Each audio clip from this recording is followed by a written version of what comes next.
with coverage you can count on. This is WNEMTV5 News. Good morning, everyone. Welcome in to Tuesday. Hope your morning is off to a great start.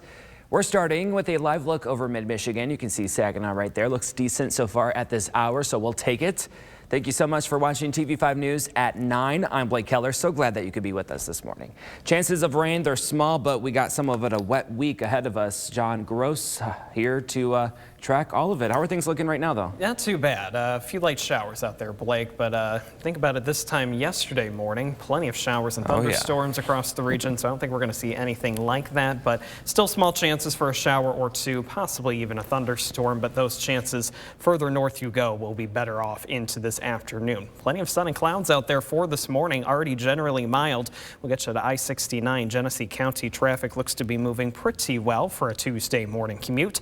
Temperatures right now 40s and even some 50s on the map. You got 50 in Saginaw, it's 55 in Flint, 47 in Bad Axe, 48 in Houghton Lake. Good morning to you, and 44 right now in West Branch. There again, pinpoint Doppler live from MBS. We've tracked a few light showers earlier this morning.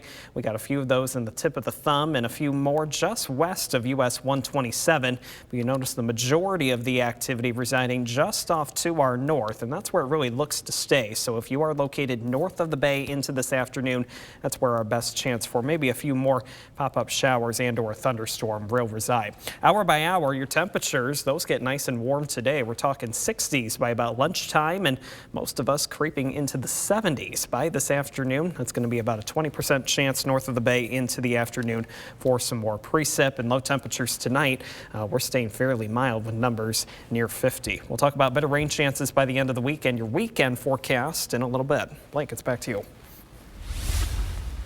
We're very, very, very close to being completely full.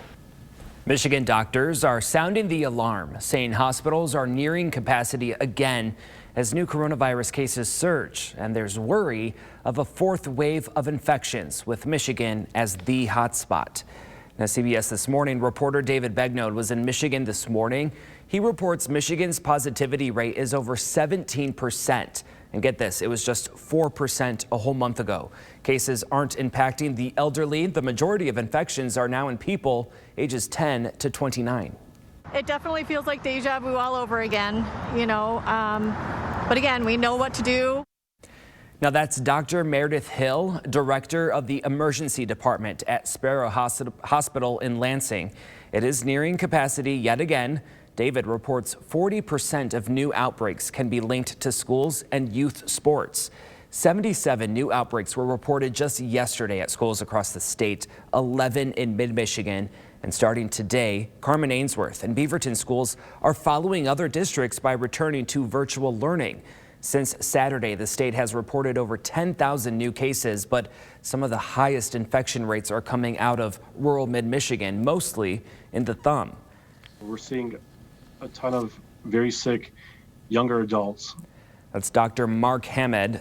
He is the medical director for Huron, Tuscola, Lapeer, and Sanilac counties, where positivity rates range from just over 21% to nearly 36%. Now, he says many cases are fueled by the UK variant, which is more transmissible and potentially more severe.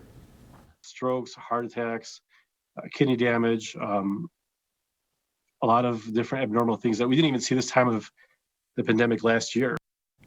Well, he expects numbers to continue to rise in many districts after spring break and is calling on county leaders to encourage residents to follow COVID safety protocols. And though cases are rising fast, there is good news. As of yesterday, everyone 16 and older in Michigan is now eligible to get vaccinated. Residents can choose where to receive their vaccines, whether through city or county vaccine sites, through their health provider, or at pharmacy chains. More than 36% of Michigan residents have already had an initial dose, and nearly 23% are fully vaccinated. Later this morning, expect to see Governor Gretchen Whitmer rolling up her sleeve at the Ford Field Clinic in Detroit. There, she will get her first dose of the COVID-19 vaccine. New fallout this morning over Major League Baseball's decision to move the All-Star game out of Atlanta all over Georgia's new voting laws. According to multiple reports, the game will now be held in Denver, Colorado. Naomi Ruckham explains how corporate America is getting involved as the political debate heats up.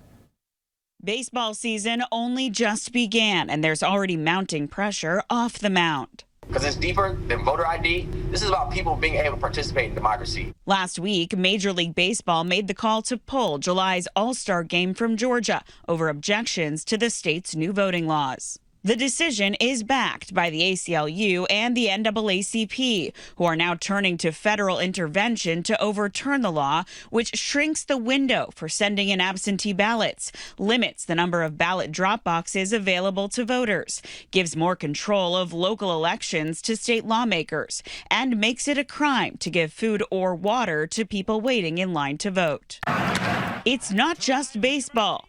The CEOs of a number of major companies, including Atlanta-based Delta and Coca-Cola, have criticized the new law, leaving Republican lawmakers hitting back. Senate Republican leader Mitch McConnell says it's a big lie to call the new Georgia voting law racist. My advice to the corporate CEOs of America is to stay out of politics. President Biden supports the decision to move the All-Star game, though the administration says it is not asking businesses to boycott the state. Our focus is on working with Congress to put in place voting rights legislation. In protest, Texas Republican Governor Greg Abbott has said he will not throw out the first pitch at the Rangers home opener.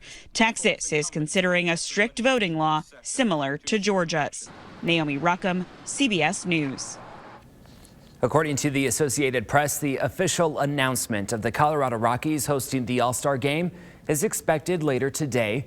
Experts say Colorado's voting laws are some of the most inclusive in the nation. Complete college basketball's greatest rebound and rebuild with a championship. Our team has been special. Last 2 years winning his team in the Power 5. We've been really, really good. Well, for the first time in almost 2 years, college basketball has a new champion. Last night, Baylor defeated Gonzaga 86-70 in the NCAA men's tournament final. Now, Baylor's victory was also a win for the NCAA. Of course, the coronavirus forced last year's tournament to be completely canceled. So to reduce risk, the organization played all of this year's games near its Indiana headquarters. Now, if you remember, the only issue was at the start of the tournament, Virginia Commonwealth University was sent home when players tested positive for the virus. Well, family mourning the loss of their loved one after he survived COVID-19. What we're learning about his death this morning and how you can help his family. Plus, Derek Chauvin is back in court again today. See yesterday's testimony and what's on the court's agenda. And a Michigan man taking a long walk for a good cause. Find out how to donate and follow along.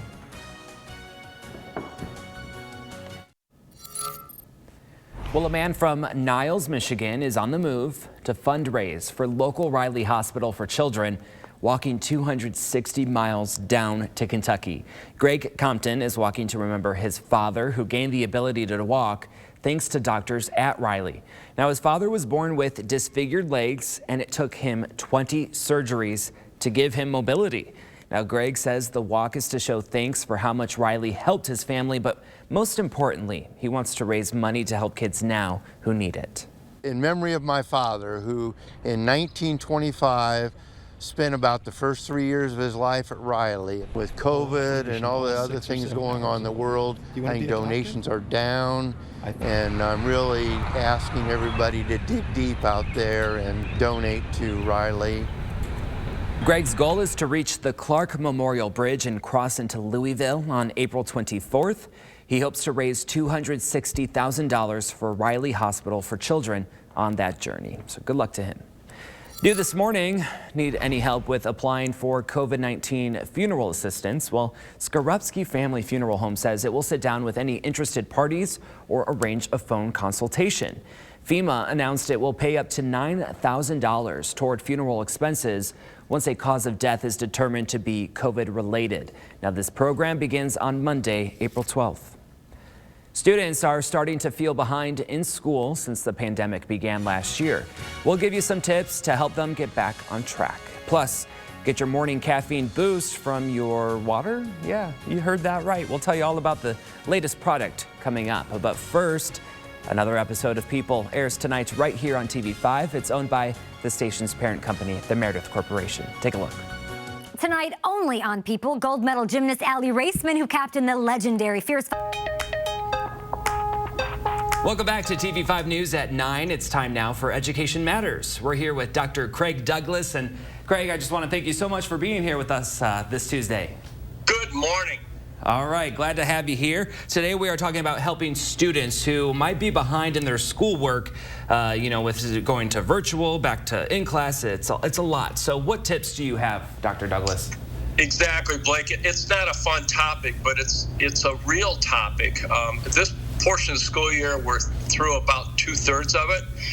Many schools have just concluded spring break. Perhaps they've wrapped up a marking period, or those high schools on trimesters, they're going into the third trimester. So it's a time to assess where students are at and to see where those grades stand. Often there's been parent-teacher conferences that have been held, and these sorts of conversations have already been initiated to see whether or not students are keeping pace. And as you pointed out, the pandemic amplifies the probability that there's some students out there falling behind, especially now with schools having to recalibrate their instruction, returning to more remote as we're in a peak of some sort with this virus right now. These changes can unsettle students of all abilities, all ages, all subjects, and it can cause them to get behind. So what can be done? What can be done to catch them up? Well, there are many resources on the web. I'd encourage parents to consider these resources, but first, reach back out to the school and to the child's teacher or teachers, starting with the local educators. They're the experts. They're boots on the ground working with the student, and they can help identify perhaps the cause or causes and define the problem better for the parents. The questions like, is it a subject-specific challenge, or are there study skill issues surfacing? Could there be a motivation issue, perhaps a health issue or a time management situation? Is there some other cause for a learning gap that's surfacing? Is there a tutoring need? These are possibilities, and it's a long list, and teachers can help work with the parents to give some insight on what may be causing the falling behind cycle to occur. Also consider the guidance counselor, the principal, others in the educational picture, seeking input from all who are involved. So once the problem's been better identified, hopefully in unison with the teacher and others at school, the most relevant course of action can be determined to reverse the trend. If it's related to a subject area, often this time of year it's math.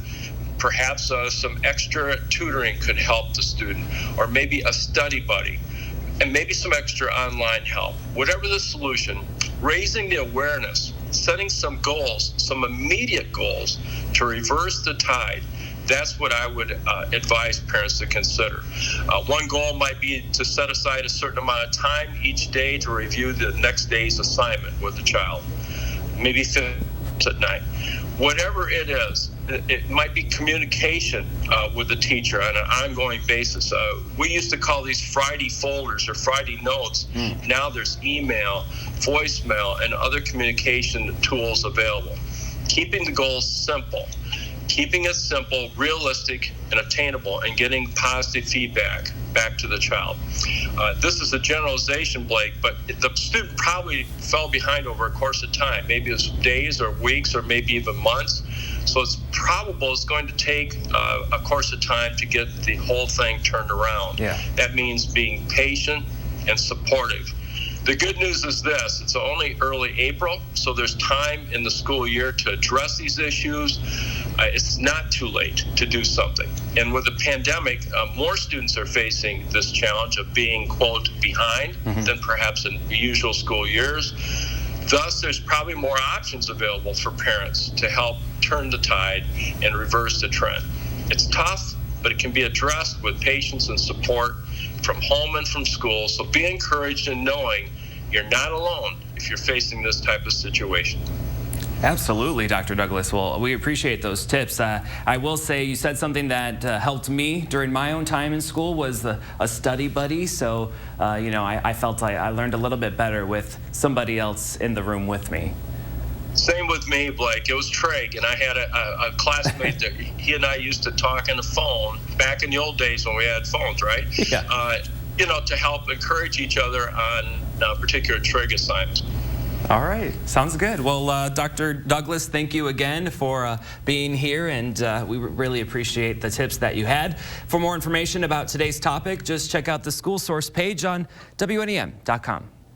And now your first Warn 5 forecast, certified most accurate by Weather Rate. Back to you. All right. Sounds good. Thank you, John, for that. Well, applying for college looks a whole lot different. See how schools are still recruiting despite the pandemic. And if you didn't file your taxes in 2017, you could be missing out on a decent chunk of change. How much money the IRS says taxpayers are leaving right on the table. And remember to download the TV5 mobile app for the latest news and weather. You can find it in the App Store or on Google Play.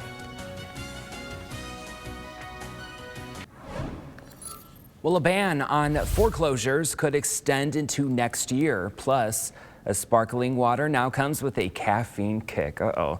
For that and more, here's Elise Preston with your Money Watch report.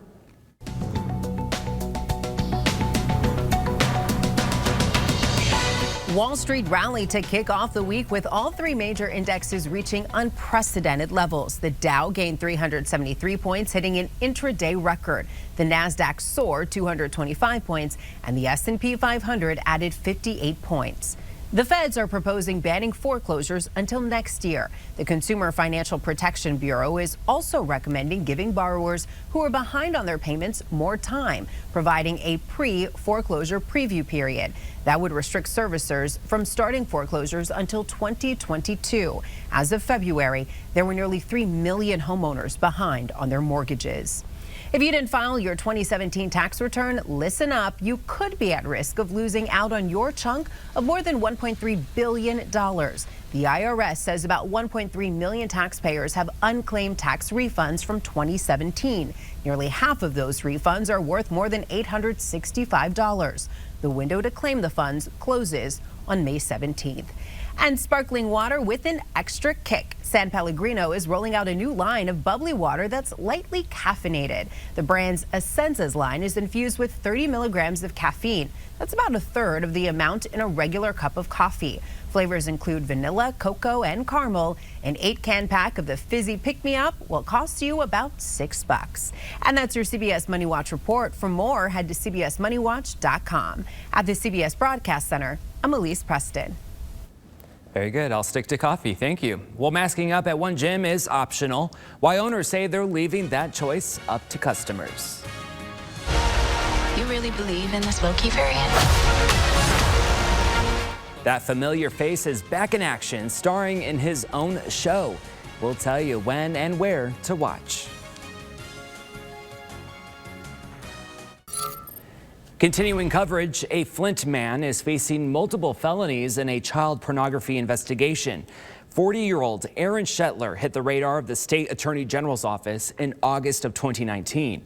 Investigators say they found more than 2,000 images of child porn on various devices. He's charged in Wayne County and is due back in court in 10 days. And this man, 33-year-old Charles Coop of Columbiaville, faces several felony charges. That's after trying to flee a traffic stop in Tuscola County. A deputy pulled over Coop's car Saturday afternoon in Vassar, and after she spotted a holster in the front seat, Coop took off. Now, upon his capture, the deputy found loaded handgun magazines on him, and a search of the car revealed a loaded Glock and more ammunition. Now, the suspect admitted to being a felon, and he is facing 8 new felony charges. Well, sometimes even the easiest tasks feel daunting, especially during the pandemic. We'll give you some simple ways to quiet your mind and find your focus next. But what they don't know is that she changed the space program forever. A space show actress making an impact on real space travel. See her efforts to make NASA more inclusive. But first, Welcome back, everyone. Staying focused is tougher than ever with so many distractions and stress. Sometimes it's difficult to get the basics knocked out each day. Marietta Alessi from Shape Magazine has some simple tips. They're easy things that you can start doing right now to help you find your focus and feel better. Kent, it's back to you. All right, I don't think anybody will complain about 70s. Thanks, John. Everything old is new again. A familiar Marvel anti-hero is back in an all-new show. Plus, a much-loved film is returning to theaters, and a spotlight shines on a fictional character who made a real-life impact. David Daniel has it all in your Hollywood Minute. You really believe in this Loki variant? Luckily, he believes in himself enough for the both of us. Here's your latest look at Loki, the new series focused on Tom Hiddleston's popular Marvel character. The new trailer racked up nearly 4 million views in its first 9 hours on YouTube. Loki premieres June 11th on Disney+. Fathom Events is resuming its TCM Big Screen Classics series with spotlight showings of favorite films.